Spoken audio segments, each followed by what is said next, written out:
हूँ आपकी दोस्त अर्चना। दोस्तों, आप मुझे देख रहे हैं शिक्षा ज्योति भारत पर। आज मैं आपके सम्मुख हिंदी विषय का एक महत्वपूर्ण टॉपिक रस लेकर उपस्थित हुई हूँ। आज के इस वीडियो लेसन में हम देखेंगे कि रस किसे कहते हैं और इसके कितने अंग हैं, और उदाहरण के माध्यम से उनके अंगों को समझेंगे। चलिए आगे बढ़ते हैं और देखते हैं कि रस किसे कहते हैं। रस का शाब्दिक अर्थ होता है आनंद। इस तरह हम कह सकते हैं कि जब हम किसी नाटक को देखते हैं, किसी काव्य को देखते हैं, पढ़ते हैं या सुनते हैं, तो हमें जिस आनंद की अनुभूति होती है वही रस कहलाता है। हम अपने अंदर जो आनंद महसूस करते हैं वही रस होता है। भरत मुनि ने सर्वप्रथम रस को परिभाषित करते हुए कहा था कि रस की निष्पत्ति विभाव, अनुभाव और संचारी भाव के संयोग से होता है, और उन्होंने अपने नाट्य शास्त्र में रसों की संख्या केवल 8 मानी थी, और उन्होंने अपने नाट्य शास्त्र में शांत रस को स्थान नहीं दिया था। जबकि आगे चलकर भक्ति काल में सूरदास जैसे महान भक्तों के कारण शांत रस को रसों में स्थान प्राप्त हुआ। आगे चलकर इसी काल में भक्ति रस और वात्सल्य रस को भी स्थान दिया गया, और रसों की संख्या 9 से बढ़कर 11 हो गई। अभी वर्तमान में रसों की संख्या 11 मानी जाती है। दोस्तों, रस किसी भी काव्य की आत्मा होती है। चलिए आगे बढ़ते हैं और देखते हैं कि रस के कितने प्रमुख अंग हैं। यहाँ पर बताना चाहूंगी कि रस के 4 प्रमुख अंग हैं, जिनके नाम हैं स्थायी भाव, विभाव, अनुभाव और संचारी भाव। चलिए देखते हैं स्थायी भाव क्या होता है। स्थायी भाव प्रधान भाव होता है, मुख्य भाव होता है, जो किसी भी प्राणी के अंदर उसके जन्म से लेकर मृत्यु पर्यंत बना रहता है, और किसी विशेष परिस्थिति में ये जागृत होता है। जब हम किसी काव्य को पढ़ते हैं, किसी नाटक को पढ़ते या सुनते देखते हैं, तो जो प्रधान भाव उस काव्य में या नाटक में प्रारंभ से लेकर अंत तक बना रहता है वही स्थायी भाव होता है। ये स्थायी भाव ही किसी काव्य में रस की अवस्था तक पहुंचाता है, या हमें रस को महसूस कराने में मदद करता है कि वहां पर कौन सा रस है। रसों की संख्या 11 मानी गई है, इसलिए स्थायी भाव की संख्या भी 11 है। कौन कौन से स्थायी भाव? रति अर्थात प्रेम, क्रोध, हर्ष, हास, भय, वत्सलता, उत्साह, शोक, घृणा और निर्वेद। इस तरह 11 स्थायी भाव माने गए हैं। चलिए आगे बढ़ते हैं और देखते हैं विभाव को। विभाव का शाब्दिक अर्थ होता है कारण। जिस वस्तु, स्थिति, परिस्थिति या व्यक्ति के कारण स्थायी भाव जागृत हो रहा है उसे ही विभाव कहा जाता है। विभाव को 2 भागों में बांटा गया है। एक है आलंबन और दूसरा है उद्दीपन। आलंबन विभाव और उद्दीपन विभाव। यहाँ पर आप ध्यान रखिएगा कि आलंबन विभाव हमेशा एक सजीव व्यक्ति होता है।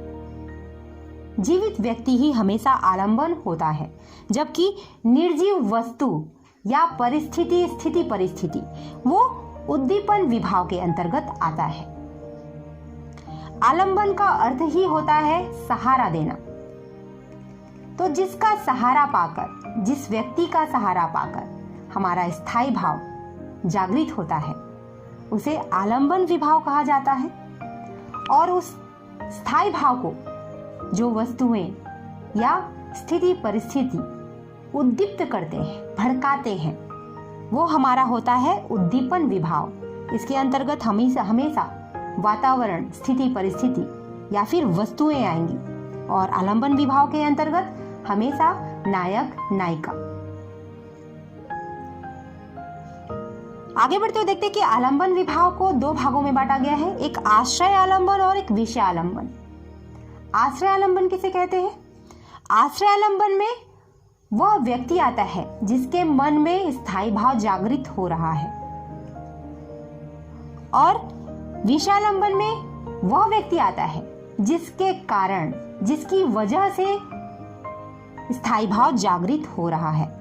तो आश्रयालंबन जिसके मन में स्थायी भाव जागृत हो रहा है, और विषयालंबन जिसे देखकर, जिस व्यक्ति को देखकर स्थायी भाव जागृत हो रहा है।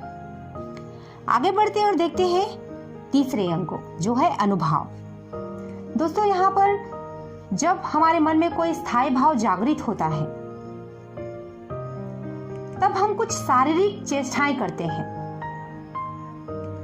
कुछ हाव भाव व्यक्त करते हैं, वही अनुभाव कहलाता है। स्थायी भाव को व्यक्त करने के लिए हमारे द्वारा की गई शारीरिक चेष्टाएं अनुभाव कहलाती हैं, और इसकी संख्या कितनी मानी गई है? 8 मानी गई है।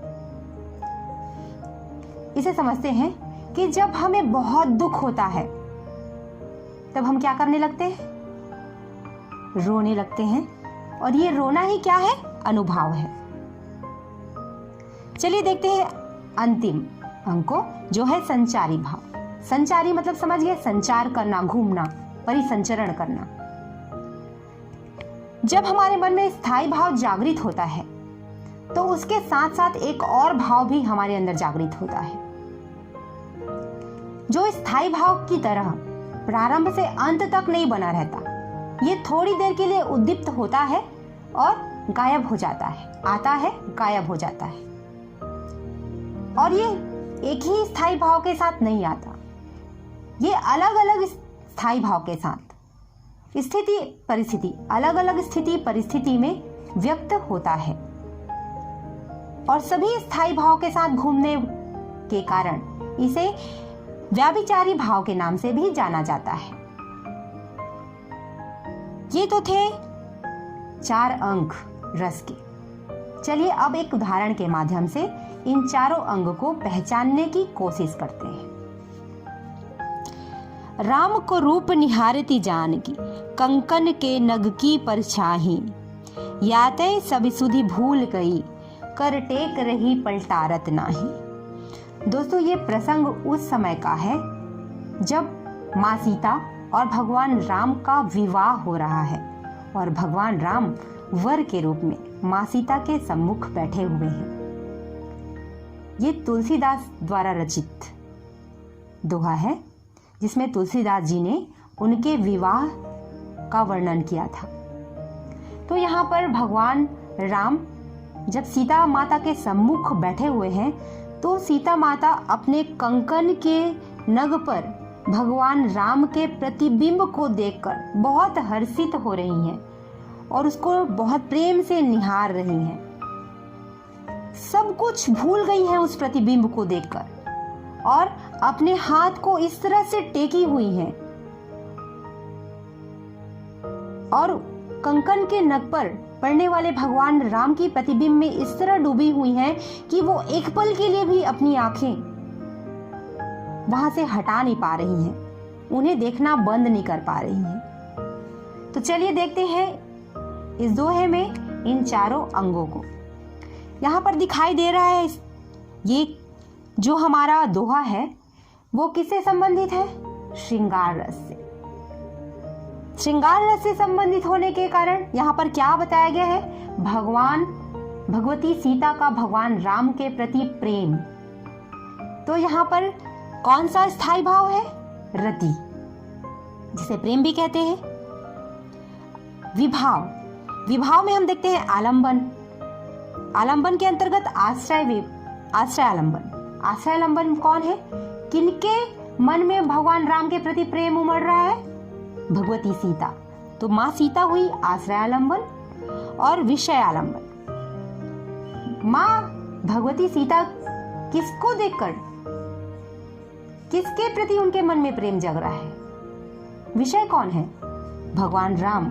तो भगवान राम हुए विषयालंबन, जो कि इस दोहे के नायक और नायिका हैं। आगे चलते हुए देखते हैं उद्दीपन। उनके स्थायी भाव प्रेम को कौन भड़का रहा है, कौन उद्दीप्त कर रहा है? तो उनके कंकन के नग पर पड़ने वाली भगवान राम का प्रतिबिंब। तो भगवान राम का प्रतिबिंब क्या है? उद्दीपन विभाव है। अब वो कौन सी शारीरिक चेष्टा कर रही है? अनुभाव, प्रेम के उमड़ने पर वो क्या कर रही हैं?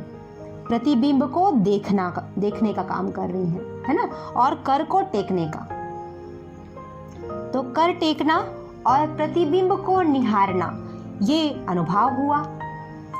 संचारी भाव, यहां पर संचारी भाव क्या है? हर्ष, जो स्थायी भाव प्रेम के साथ उद्दीप्त हुआ है। तो हर्ष और जड़ता, एकटक देखना, हिलाना डुलाना नहीं, यह है जड़ता। तो हर्ष और जड़ता ये संचारी भाव का कार्य कर रही हैं। ये था हमारा रस की परिभाषा और रस के अंग। एक बात और बताना चाहूंगी कि संचारी भावों की संख्या 33 मानी गई है। स्थायी भाव 11, विभाव 2, अनुभाव 8 और संचारी भाव होते हैं 33। तो दोस्तों, आशा करती हूँ कि रस और रस के अंग आपकी समझ में आया होगा और आप किसी भी दोहे को या नाटक को देखकर स्थायी भाव, विभाव, अनुभाव और संचारी भाव को पहचान पाओगे। आज के लिए इतना ही। मुझे दीजिए विदा। धन्यवाद।